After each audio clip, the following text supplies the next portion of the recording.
Hey everyone, Graham Platner here. I want to talk to you about something. In 2007, when I was a young infantry sergeant in the Marine Corps, myself and some machine gunners I served in Fallujah and Ramadi with were on our third deployment. We were in a naval vessel and we pulled in for a Liberty port in Split, Croatia. We went ashore to do the thing that young Marines do, which tends to be carousing and sometimes getting tattoos. We wanted to get something that represented our jobs, our service, fighting in Fallujah and Ramadi as machine gunners.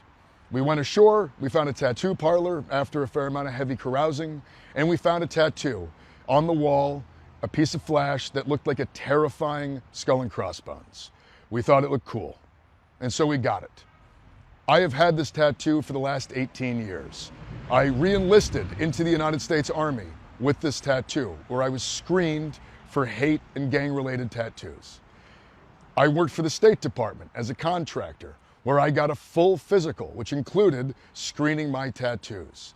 I've gone through life with this thing, taking my shirt off, having photographs taken, videos taken.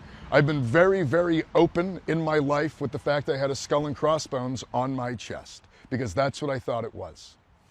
It's come to my attention that it has a stark resemblance to a symbol that is used by neo-Nazis. And I want to say that was not the intent at all. And the idea that I've been going around with something like that utterly horrifies me. I know that symbols like this can be incredibly damaging to people, and the idea that I've had it all these years and it could have been read like that is incredibly troubling. I have lived a life dedicated to anti-fascism, anti-racism, and anti-Nazism. I think that racism and anti-Semitism are a long scourge on our society and a long scourge on our politics, and I think it has no place in our world. For that reason, I have gone and gotten it covered up. Last night, I went to a tattoo parlor and I got this to cover up the skull and crossbones.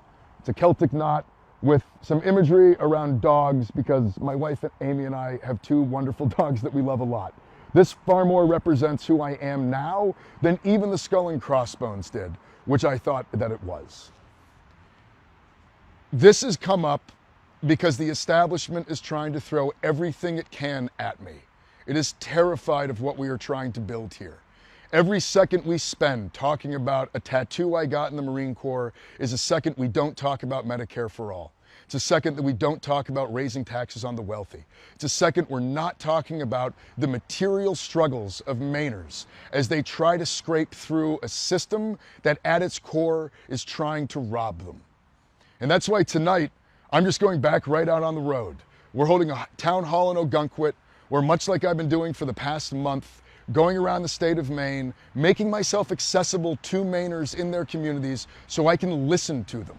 I can hear about what it is they need to change in our political system. And that is what I'm going to continue dedicating my time to. Thank you all very much, and I really appreciate your support through all of this. I will say, it is deeply hard for me personally, but all the outpouring of support telling me to stick with it, telling me that this doesn't matter, telling me that this means that the system is scared, it means the world to me. And I want to say thank you to all of you who have done so.